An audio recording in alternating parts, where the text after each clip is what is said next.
Hai, Assalamualaikum dan salam sejahtera. Okey, hari ini kita nak bercerita tentang satu kereta ni. Okey, cerita dia macam ni. Hari Ahad lepas, saya ada pergi satu event, event showroom lah Nissan. Dia orang ajak test drive Nissan Almera turbo baru. Okey, tapi video ni akan ada 2 episod. Satu episod tentang walk around ataupun kita akan ceritakan tentang spek-spek dia dulu. Dan video lagi satu kita akan ceritakan tentang dia punya test drive lah, macam mana feel, pemanduan apa semua. Tapi ada sedikit-sedikit elemen yang saya akan selitkan tentang test drive unit dalam video ni. Okey, sebelum tu ramai orang tertanya-tanya tentang Nissan Almera ni yang baru dilancarkan pada tahun ni. Macam mana dia punya harga, dia punya spek, dia punya sambutan.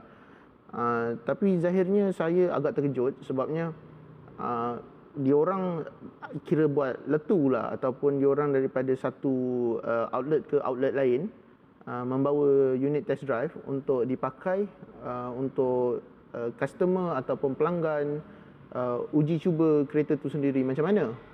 Jadinya hari Ahad yang lepas saya ada dapat tawaran daripada kawan saya untuk mencuba unit Nissan Almera turbo baru ni. Mesti kehadiran saya ke sana memang kita nampak peminat-peminat Nissan ataupun fan-fan Nissan ni masih kuat untuk berharap tentang kereta Almera baru ni yang sempurna. Jadinya hari ni kita nak cerita tentang spek-spek dia dulu. Okey. Nissan Almera ni menggunakan enjin 1000cc turbo dan kereta ni dihadiri dengan 3 pilihan spek, yakni mula-mula kita akan dapat VL, VLP yang tengah dan VLT. Maknanya yang T ni high spec, means T tu teknologi lah, VLT untuk teknologi. Untuk dari segi dia punya penggunaan enjin, alhamdulillah kita dapat semua untuk varian Nissan Almera, dia dapat enjin 1.0 turbo untuk all variant. So tak ada istilah high spec dapat turbo, yang base spec dengan mid spec dia dapat yang NA lah. Jadinya memang beruntung siapa yang memiliki Nissan ni. Okey, enjin dia menggunakan enjin 1000cc, kod HR 10 T means turbo lah. Dan enjin ni dia ada VVT system. Di samping tu dia menggunakan 3 piston. Apa kelebihan 3 piston? Okey, rata-rata orang kata 3 piston ni kurang power lah apa. Tapi jujurnya saya dah test drive kereta ni okey. Dari segi power respon dia kuat, walaupun dia punya maximum torque tu agak lambat, dia dalam RPM julat dalam 2000 hingga 4000 RPM. Tetapi dia punya penghasilan power band dia tu cukup. Kita akan dapat rasa selalunya kalau kereta-kereta turbo ni di lag dia teruk, kita akan rasa lambat ke apa, tiba-tiba datang power ke tak. Tapi untuk yang ni sebabkan dia punya wastegate dia pakai teknologi sama macam wastegate daripada GTR abang dia, legendary car R35. Jadinya dia punya wastegate dia tu bukan wastegate manual biasa, dia pakai electronic wastegate. Jadinya pembahagian angin turbo tu cukup. Jadinya dia punya lag tu dapat dilimitkan dan kita rasa serius. Saya agak terkejut bila memandu kereta ni. Kita bawa tu dalam keadaan kita rasa macam ni kereta ni NA ke turbo. Dengan dibantu dengan dia punya gearbox CVT 7 speed Maya dia tu. Walaupun Maya tapi kita rasalah dia punya pertukaran dia tu macam mana kan. Okey lah, tak ada komplain apa. Dari segi dia punya enjin dia ni untuk Rotek memang murah, RM20 saja setahun.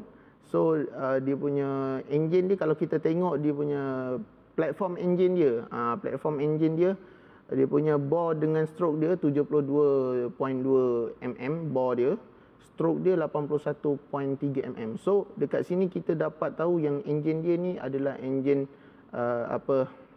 kira macam undersquare lah.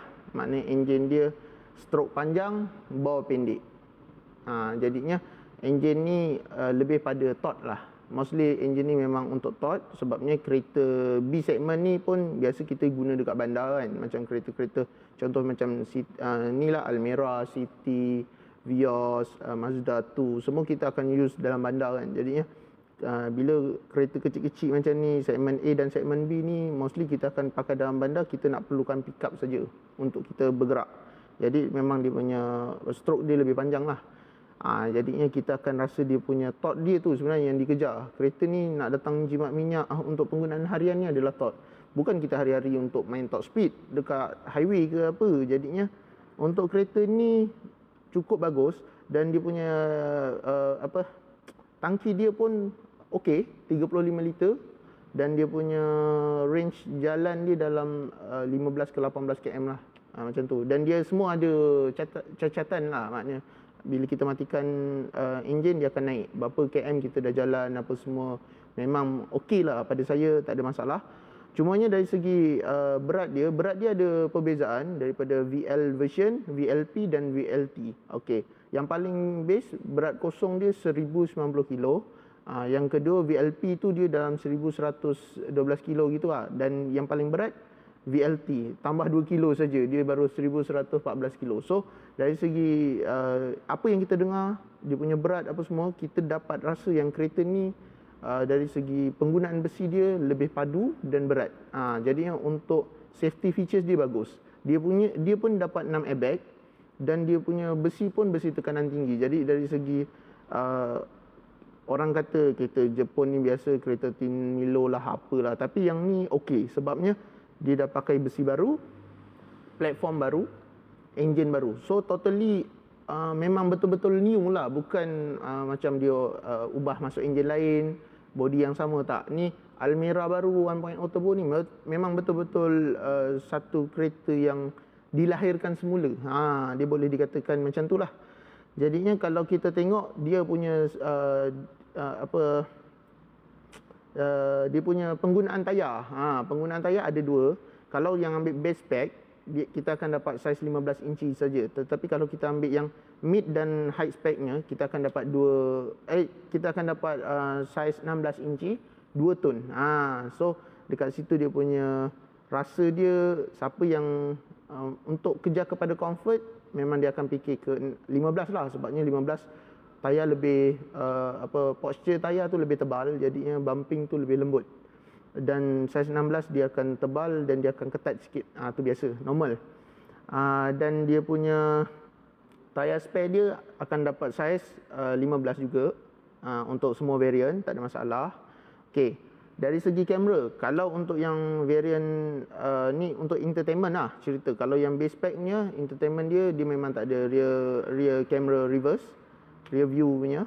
Tapi kalau yang untuk yang mid-nya VLP dia ada, dan VLT tu semua ada. Dia ada around camera, lepas tu dia ada blind spot warning, dia ada rear cross traffic alert, semua ada. So dari segi spek dia baguslah.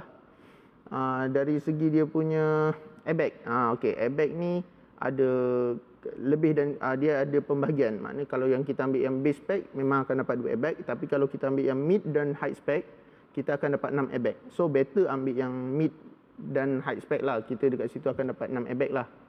Dari segi dia punya HSA apa semua, dia punya features brake tu totally lengkap lah, tak ada masalah.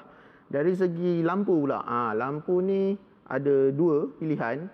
Siapa yang ambil high spec saja yang akan dapat full LED, depan dan belakang. Lepas tu dia ada on dan off auto, so untuk headlight. Dan kalau yang base spec tu dia semua dapat halogen, even dia punya daytime lighting pun halogen jugalah. Okey, dari segi apa lagi, pilihan color. Pilihan color ni agak orang akan obviously akan cari yang striking lah. So dekat sini dia ada pilihan color yang agak menarik. Satu, color merah dia dengan color orange dia. Tu kira macam hot item lah untuk nampak dia new dan wow lah. Okey, dia ada 6 pilihan color. Merah, orange, grey, putih, black dan silver. Apalah aku ni bahasa campur je, maaf okey. Dari segi dia punya untuk bucket lah, seat dia. Okey, seat dia ni ada dua pilihan. Untuk yang varian atas dia akan mendapat leather seat. Yang varian spek paling rendah dia akan dapat fabric seat. Tapi color jangan risau, dia pakai grey. Jadinya tak berapa kotor kalau yang fabric. Kalau yang leather pun sama, dia akan pakai grey juga. Jadi senang jaga, tak ada masalah. Daripada segi dia punya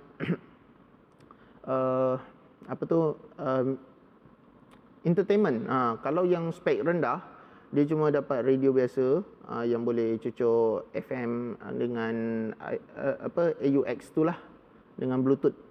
Tu saja. Tapi kalau siapa yang pakai spek mid dengan high, dia akan dapat 8 inci advanced touchscreen lah, monitor yang dia boleh support Apple CarPlay dan Android Auto. Dekat situ lebih dia, dan dia punya speaker dia ada 6. Yang tu untuk yang high spec dengan mid spec. Okey. Sampai situ saja penerangan untuk review walk around. Apa yang saya detailkan ni berdasarkan brochure, sebabnya kita tak ingat sangat dia punya spek kan, tapi memang mudah saja dan betul-betul dari segi keselesaan, pemanduan apa semua saya akan ceritakan untuk episod akan datang. Maknanya akan ceritakan episod yang test drive lah. Okey, jangan lupa like dan subscribe channel ni untuk saya lebih rajin berkarya, dan jangan lupa komen. Kalau saya ada ketirisan maklumat, boleh tegur dekat komen bawah. Okey, bye.